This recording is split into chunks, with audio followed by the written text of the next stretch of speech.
Well, first of all, thank you very much, guys. Thanks for being here. Appreciate it. You look great. Got your power outfits going with no ties, so well done. I want to also tell you how appreciative I am tonight to have both Steve and Coach Clint here tonight.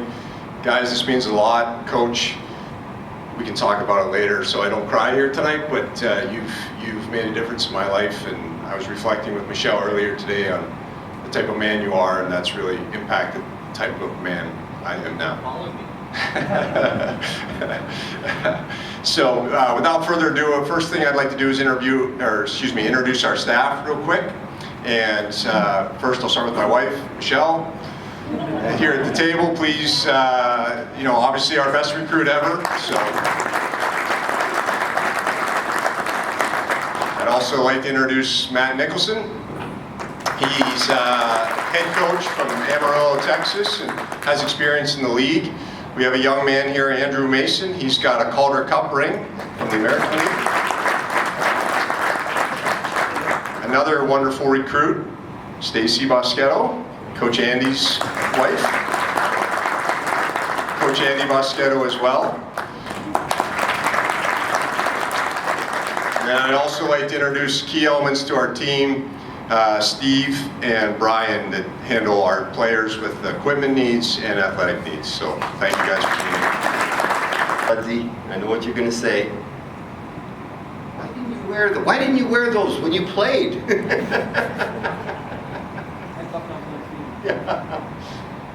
Ladies and gentlemen, it's such an honor to be here. I think, and gentlemen, you all look so cool and great, and it's an honor to be here. It really is. I'm a little scared with all the priests in the room because my head might start spinning. I don't know. I hope not. I hope not. But I'm going to talk a bit about my challenges, what I've been through. It's Mental Health Day here. And, we have an epidemic of suicides, things that are just not going right in our society where people need to get help. For me, what I've learned and how I live today is very important, mostly of how I live today. The hardest part of that was, I didn't lose consciousness when I shot myself. The bullet stuck in my head. Something about being a goalie is good. Got a thick skull? I don't know. But that guilt I carried, because I looked at my wife and I blamed her. I blamed her everything. I was a mean, angry man, and I was drinking a ton. I was drinking 30 beers a day. American beers. Yeah, No, I was defined as crazy as they could come. But I had to come to some recollection where I blame my wife for everything. Leslie knows my wife, and she is a saint. I called her saint in my book because I blamed her. And for me, I had to carry that. Until I heard Jesse Wallen, Stanley Cup winner with the Detroit Red Wings, told a story at a mental health deal we were doing in Red Deer. Jesse was 14 years old, and I didn't know this. He spoke the night before me, and he walked in the room the second his dad pulled the trigger. What Jesse went on to say was, I knew that wasn't my dad. I knew it was the disease, the illness, mental illness. As a kid, I grew up, depression, anxiety, I fought these things. I was suicidal as a kid. There's a documentary they did on me in Canada, and I had to edit this documentary. So I got to watch this, and then my mother's being interviewed, and she was starting to tell stories about when I was a kid, things that I tried to forget and had forgot. I couldn't finish because I was suicidal as a kid, 12 years old. They put me in a hospital at 12 with the severe depression and anxiety. You know what they did? They sedated me. He sedated me for 2 months. Turned me loose. Said, good luck, ma'am. You got a real anxious kid there. We've come so far in our health system with mental illness, especially, and I'm so glad for that, but we have a long ways to go still. And that's why I do what I do. But hockey was that OCD thing, obsessive compulsive disorder. Oh my God. I would not have played in the NHL, I don't think, had I not that, because I was not very talented. I wasn't. I was like you, Jason. We'll get to that. We'll get to that. And hockey was my freedom. I grew up, there's my dad. He was a goalie. So all I wanted to do was stop pucks. You're looking at him. He's not wearing a mask. And you're probably looking at me going, you didn't wear one too. Yeah. My dad, caused me a lot of grief, but he was a great guy. That demon of alcohol got him. Then he became a monster. Writing my book, I used to have to think about things, figure things out, dragging my toboggan with my hockey goalie gear on there, and my anxiety was going up and up and up. Why? Was I mentally ill, or was I just a kid from a bad home where I might get beat up when I go home and blamed and shamed? I don't know, and it really doesn't matter. But those outdoor rinks growing up in Grand Prairie, Alberta was my freedom. That's the only time, that is the only time that I felt safe, healthy, happy, not depressed, no anxiety, no depression. But dragging that gear home on that toboggan, yeah, that's when it came back. I don't know. Did you come back in 10, 11 days, and you become a rock star? I epitomized everything that blue-collar sports town would love in an athlete. Come back that quick after an injury that bad. What a man, what a guy, what a rock star. And I actually believed it. I epitomized everything that best blue-collar sports town loved. Well, let's see. What did they love in me? Grit, come back quick, no talent. Oh, the next season, this is where it went bad, folks. This is where I was in a deep depression. My OCD, I couldn't leave the room. Well, the house. It took me 3 hours. I get up at 3 a.m., 3 o'clock in the morning. And even, I think I was married then. Yeah, I was married. My wife even took me for exorcism. Because I see the priest in here, so I want to mention that. Yeah, and they're like, he's a nice guy. Panic attacks came, heart attacks came, not true heart attacks, but I felt like I was having when I had those panic attacks. And the nightmares was unbelievable. Those guys would do movies, right? And they'd sit straight up in bed, sweating. Oh my God, oh my God. Oh, you know what? That was Clint Malarchuk. That stuff does not happen. It's only movies. No. I was sitting straight up in bed. So I did not sleep for 10 days. Because every time I doze off, I would see your ugly shoes. Kidding, partner. Very nice shoes. No, every time I doze off, I'd see the ski come. And I'd wake straight up in bed, sweating, just like, you all know how handsome I am. And I don't have to mention those actors again, but I'm just as good looking. That's a freaking joke.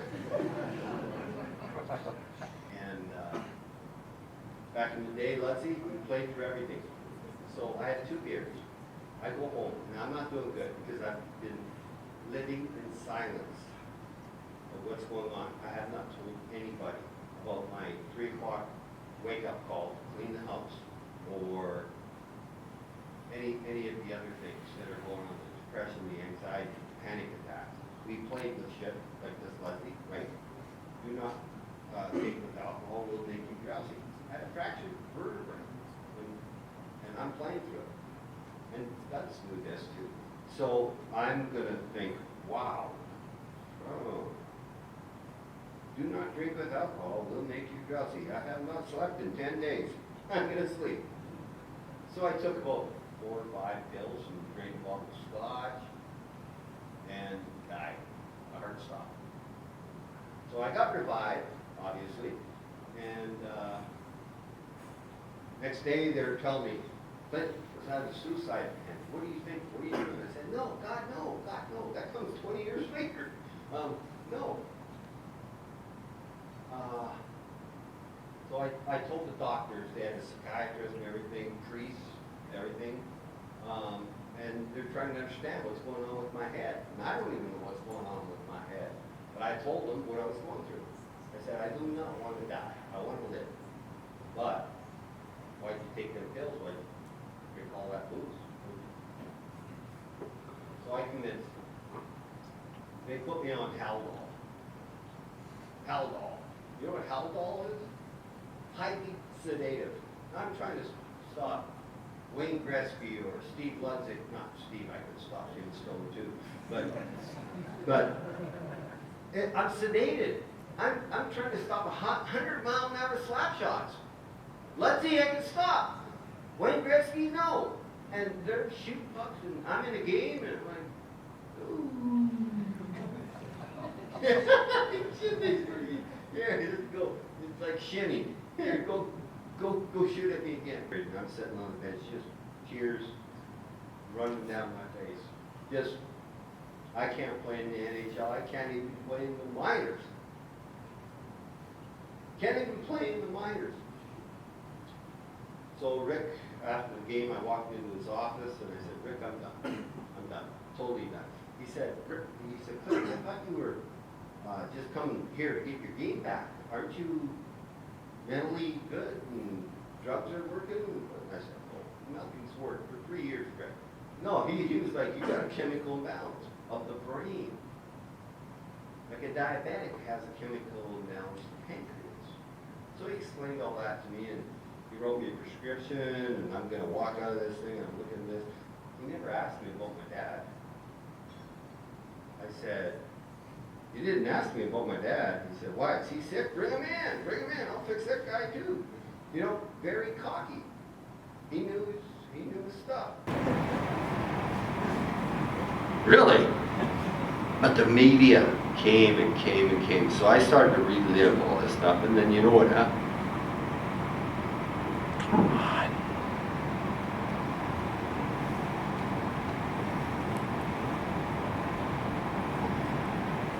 Yep, I carry it. And Tina said, we're going to do a session. That session was unbelievable. So all I had to just do was sit there and relax. And she went on and on, do this, do that. And I started to cry. My tears were running, my tears were running, my tears were running. For 3 days. 3 days, my tears ran. 3 days.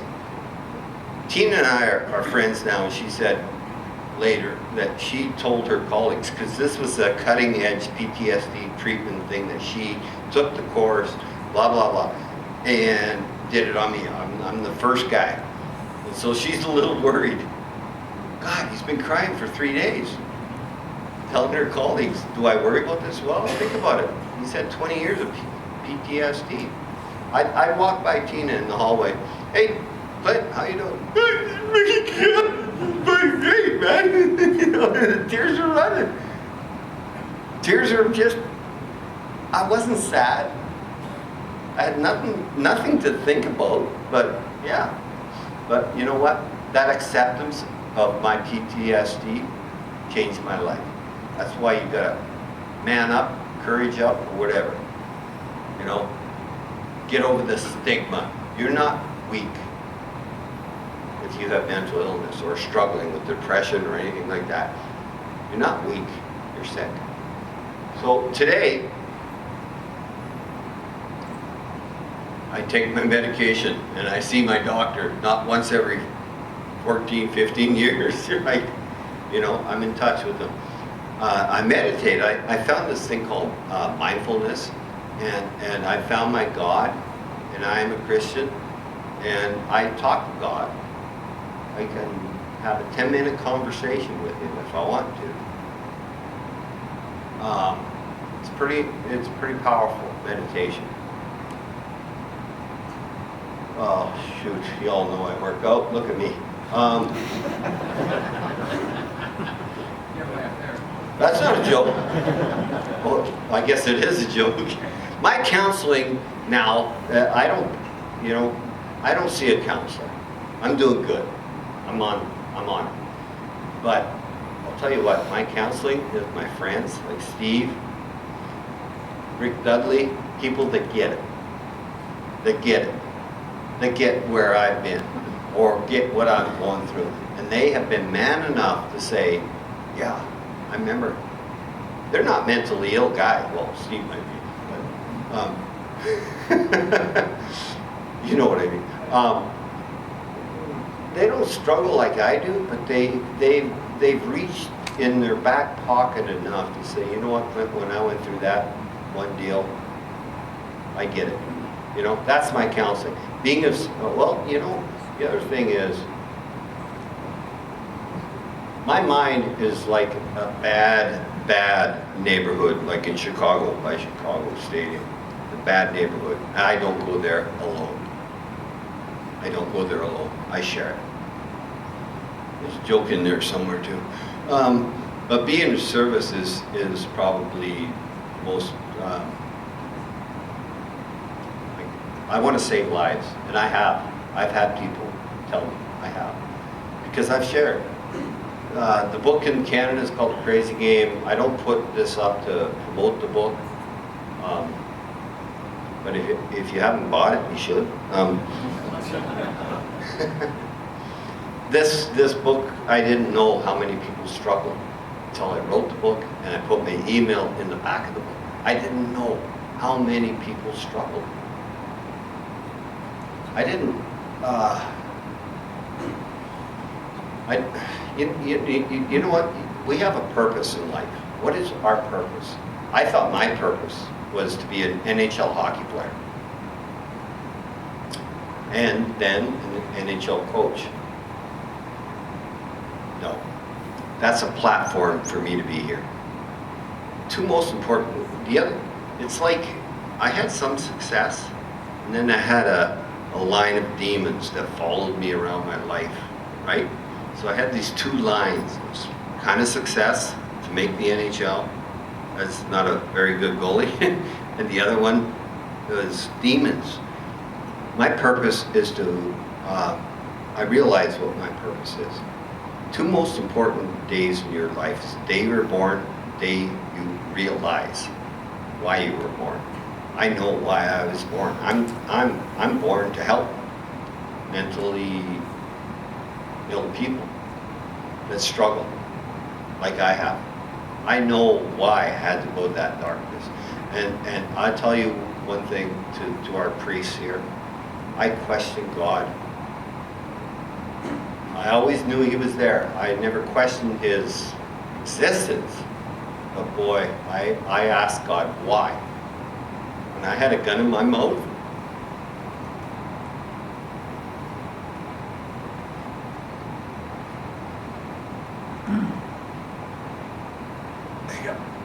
I questioned God. Why would you make me go through depression, anxiety, things? You know, I did. Now I know why. I know why. He wanted me to walk through darkness, to walk through depression, to walk through anxiety, so that I can be here, be alive. He spared my life 3 times. So today, this is what I do. I wake up in the morning, I try to make people around me better. Every day. Very important for me. Very, very, very important. You know, you walk by people and you think you're alone. You think you're alone.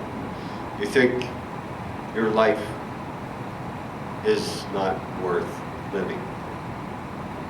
Everybody is fighting some battle that you know nothing about. Maybe not today, but at some point in their life, they are fighting every day. Be kind. Be kind.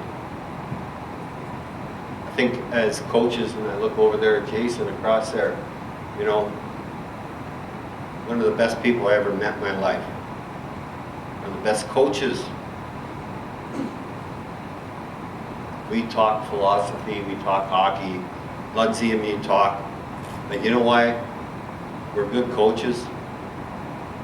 Because we're kind. We're empathetic. Compassionate.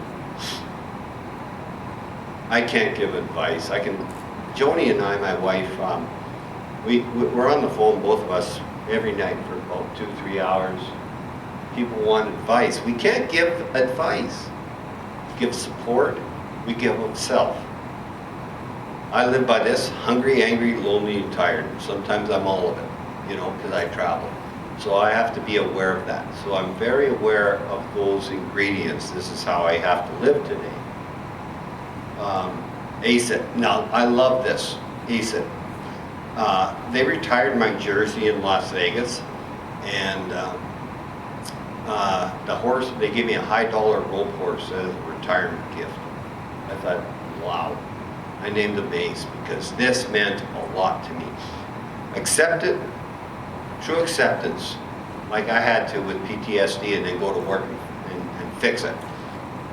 Change it or eliminate it.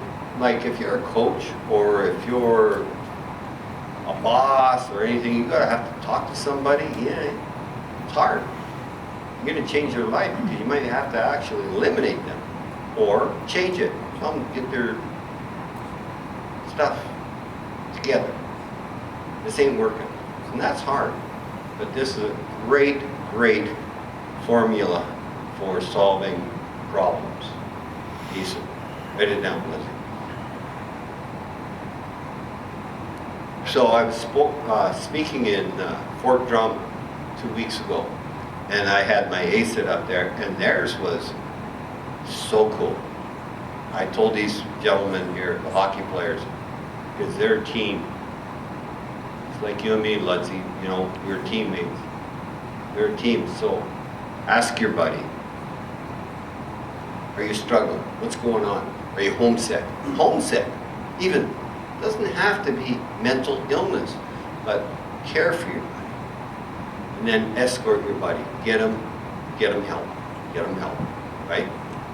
And leadership is all about that, which we oversee, right, Jason? Right, Ludsey? But I show that because it's therapeutic to me. I love my animals. They work for me. So as part of my recovery in life, it's important. Oh boy, do we know about this in life? Hey, pain. If you lose a loved one, that's very, very, very, very painful. But you grieve. Please don't get this wrong. Grieve, but once you grieve, then you have to get it. You have to pull your boots up, right? You have to pull them up and go forward. Very, very important. I will tell you a story about a guy named Jason Lambers, your coach of the hockey team. And so the story is he worked so hard, and all of a sudden, not bad. So I gave my defenseman a drill to do. Maybe 2 or 3 drills to do every day, before practice, after practice, whenever you want to do it. So, and gentlemen, listen, because back there, the hockey team, as a coach, I knew what I was doing. I'm setting them up. Because after 1 week, 3 guys aren't doing that. After 2 weeks, after 3 weeks, Jason's the only one doing the drills. And then the season goes on. And you know what? He turned into a player. He became one of our top defensemen. And we traded him. And that wasn't me. I was really mad about that. But you know, we traded him, and he won a championship in Phoenix, where we traded him to. Right? Yeah. But the kid could not skate a lick. And he worked and worked and worked. I'm dedicating my time to a person I admire, that the hard work, I never forgot it. So then Jason gets into coaching, and he calls me, Coach. He always calls me Coach. What do I do? Who do I talk to? And just the dedication that was on that ice, on that minor league team, probably double A hockey, and that dedication and that spirit. And what really impressed me was we kept a guy that we didn't think was going to make the team. He became the leader on that team. He became the leader. That when he called me and said, Clint, will you come? Fundraiser or whatever, I said, Jason, for you, for sure. I cannot say I would do that for every player I ever coached. Just a few. Jason is a guy that you are lucky to have as a coach. But more importantly, as a person. The guy is a rock star in my books. And I've coached and played with a lot of players. Love you, buddy.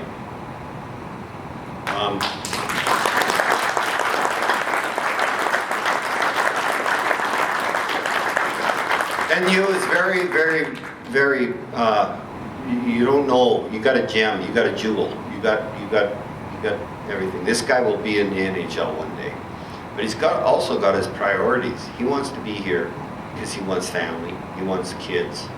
He's got kids, but he wants to raise them right. He came to the right place. Thank you so much.